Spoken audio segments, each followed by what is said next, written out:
कैसे न रीझ गुवाली हथेली पसार दही जब मांगत होबा।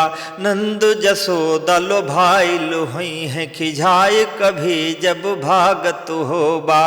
निश्चय तू अपने जन खातिर, निश्चय तू अपने जन खातिर माधव सोवत जागत होबा। और शत्रुन के यस मोहत बाटत मित्रन के कस लागत होबा। शत्रुन के यस मोहत बाटत मित्रन के कस लागत होबा।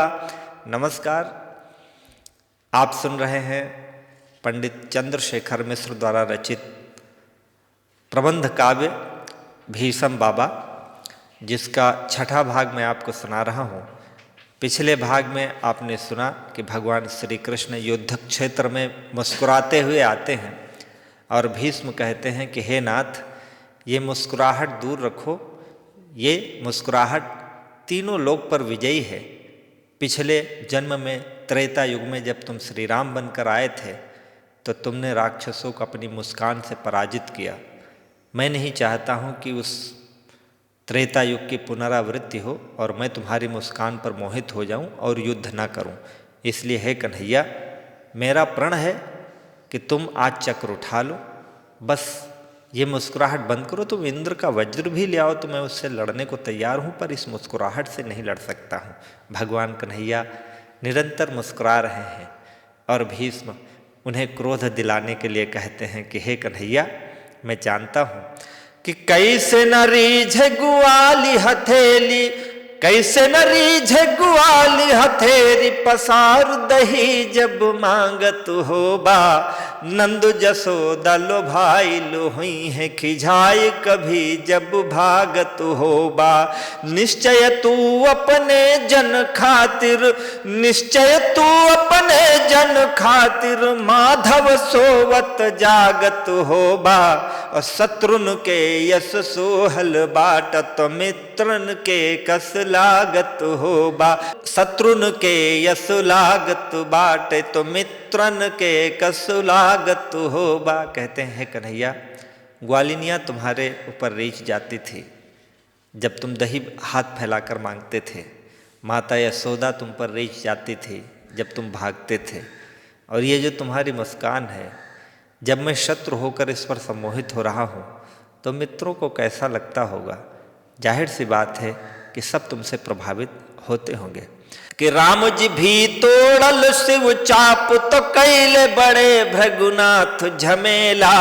और छत्रिन के बैरी जग जाहिर लखन के दिखले अलबेला।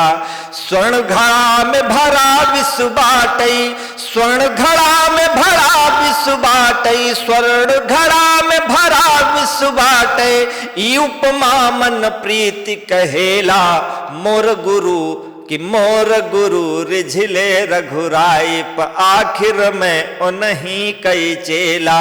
कि मोर गुरु रिझले रघुराई प आखिर में उन्हीं कई चेला। कहा कि भगवान राम ने जब शिव का धनुष तोड़ा उस समय भृगुनाथ अर्थात परशुराम जी ने क्रोध किया। और परशुराम जी ने क्रोध किया और वो भी तुम पर अंत में सम्मोहित होकर गए। तो जब वो सम्मोहित हो गए तो मैं भी उनका शिष्य हूँ। भीष्म पितामह ने गुरु परशुराम से शिक्षा ग्रहण की थी। कहते मैं भी उन्हीं का चेला हूँ, तो मैं भी तुम्हारे रूप पर सम्मोहित हो रहा हूँ। हे कन्हैया, कि ई ब्रज भूमि न हो ब्रजनाथ, ई ब्रज भूमि न हो ब्रजनाथ। यहाँ चल पाए न एको लबारी।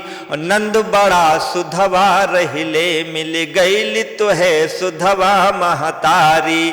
कि जानत शांतनु कै बेटवा कुली, जानत शांतनु कै बेटवा कुली। माधव राउर नीति दुधारी। और चक्र उठाए बिना अब चक्कर एको चले नहीं है चक्रधारी। चक्र उठाए बिना अब चक्कर एको चले नहीं है चक्रधारी। कहते हैं कि हे ब्रजभूमि में हे यदुनंदन, ये ब्रजभूमि नहीं है, ये रणभूमि है। और इस रणभूमि में तुम्हें चक्र उठाना ही पड़ेगा। ये शांतनु का पुत्र भीष्म तुम्हारे सामने खड़ा है और इसे तुम्हारी हर हकीकत पता है, इसलिए हे कन्हैया ये मुस्कुराहट मुझे प्रभावित नहीं कर पाएगी, तुम्हें शस्त्र उठाना ही पड़ेगा। कि पार्थ भागत भारत से पर, पार्थ मतलब अर्जुन, भागत भारत महाभारत के युद्ध से भाग रहे थे, लेकिन तुम्ही ने उन्हें लड़ा दिया। कि पार्थ भागत भारत से पर, आगे में घीव तुही ढर कैला, ज्ञान बघारब का भैले, हरि काहे के मोह मया के भुलैला। कर्म के भोग तो भोग परे, अरे कर्म का भोग तो भोग परे, तू हूँ फसला जसवो के फसैला। कि बाटे प्रतिज्ञा कसौटी चढ़ी, दुर्भाग्य तोहार की सामने ऐला। बाटे प्रतिज्ञा कसौटी चढ़ी, दुर्भाग्य तोहार की सामने ऐला। कहा कि हे कन्हैया, पार्थ लड़ना नहीं चाहता था, लेकिन तुमने उसे महाभारत में फंसा दिया, और तुमने जो कर्म किया है उसका फल तो तुम्हें मिलना ही था। तुमने पार्थ को युद्ध के लिए फंसाया और मैं तुम्हें फंसा रहा हूं, बस इतनी सी बात है। कि ब्रज भूमि ना हिरन भूमि कुरुखेत, या चंद्रिका न पूनम का चंडिका का बासुबा। कि ब्रज भूमि ना हिरन भूमि कुरुखेत, या चंद्रिका न पूनम का चंडिका का बासुबा। चांदनी का नाही यहाँ बाड़न का बरखा बा, अमृत का नाही लाग लोहन के प्यासबा। कि राधवा की बहिया का झलुआ न बाटे, यहाँ राधवा की बहिया का झलुआ न बाटे, यहाँ पौरुष बा अपनी भुजा के बस आसुबा। ब्रज भूमि वाला नाथ रास कछु और राह संभर के थामा, यह घोड़न के रासुबा। ब्रज भूमि वाला नाथ रास कछु और राह संभर के थामा, यह घोड़न के रासुबा। कहते हैं भीष्म कि हे कन्हैया, ये ब्रजभूमि नहीं है, ये कुरुक्षेत्र है, और वहां तुमने जो रास रचाई, रास के दो अर्थ हैं, रास मतलब घोड़ों की लगाम, और रास का मतलब जो भगवान कन्हैया लीलाएं करते थे।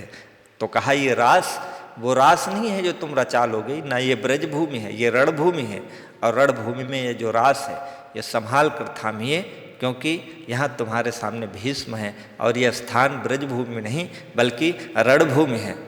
कि खाली तो है छल के बल बाहम के, छल छिद्र आवत नाही। कहा कि तुम केवल छलिया हो और हमें छल छद्म आता नहीं है।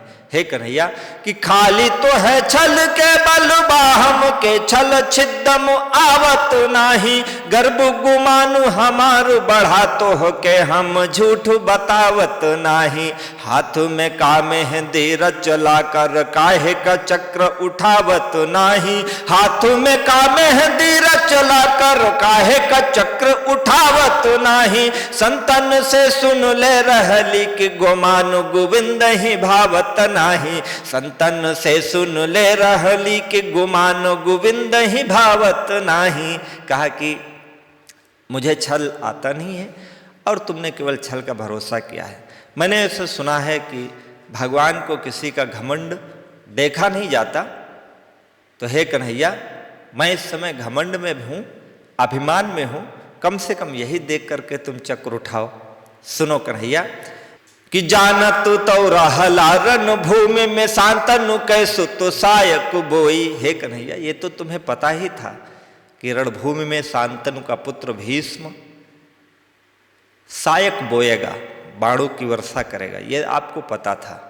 कि जानत तो रहला रण भूमि में, शांतनु कैसु तो सायक बोई। जब्बर बैरिन के भरला तो है, जब्बर शत्रु मिला नहीं कोई। लासन से कुरुखेतु भरी हम, तू द्रुपदी का भरा बटलोई। लासन से कुरुखेतु भरी हम, तू द्रुपदी का भरा बटलोई। लई अवकाश चला ब्रज जा, राधवा पगलाई के रोवत होई। लई अवकाश चला ब्रज जा, राधवा पगलाई के रोवत होई। कहा कि ये तो आपको पता ही था कि रणभूमि में शांतनु के पुत्र अर्थात भीष्म के बाणों की वर्षा होगी।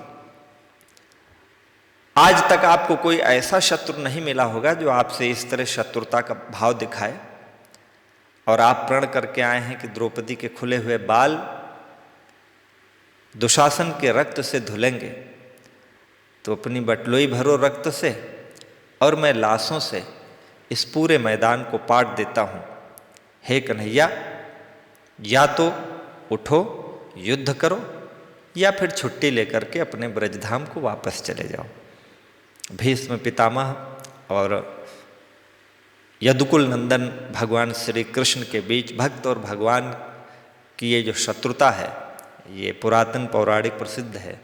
आप सबको कैसे लग रहे हैं छंद मुझे ज़रूर बताना, और नई नई कविताएं सुनने के लिए जुड़े रहिए हमारे अवधि चैनल से। नमस्कार। जय राम जी की।